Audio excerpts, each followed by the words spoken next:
చూస్తే తెలుగు రాష్ట్రాల్లో నామినేషన్ల ఉపసంహరణ గడువు ముగిసింది. ఏపీలో 25 పార్లమెంట్ స్థానాలకు 503 నామినేషన్లు, 175 అసెంబ్లీ స్థానాలకు 2705 నామినేషన్లు దాఖలయ్యాయి.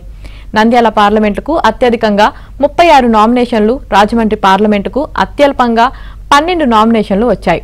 తిరుపతి అసెంబ్లీకి అత్యధికంగా 48 నామినేషన్లు, చోడవరం అసెంబ్లీకి అత్యల్పంగా 6 నామినేషన్లు వేశారు. ఇక తెలంగాణలో 17 పార్లమెంట్ స్థానాలకు 893 నామినేషన్లు దాఖలయ్యాయి. మల్కాజ్గిరిలో అత్యధికంగా 77 మంది బరిలో నిలిచారు.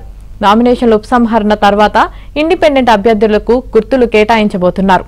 నామినేషన్ల ఉపసంహరణపై ఎన్నికల సంఘం కాసేపట్లో అధికారికంగా వివరాలు వెల్లడించనుంది.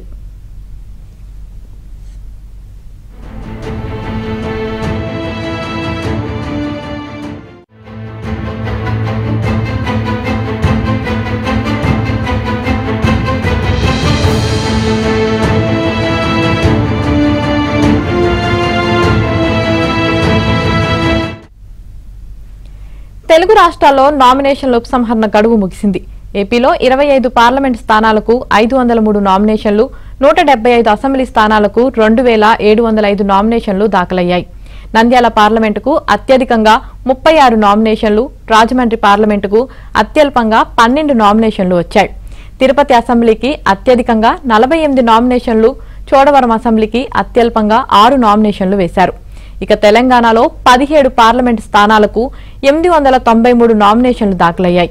మల్కాజ్గిరిలో అత్యధికంగా 77 మంది బరిలో నిలిచారు.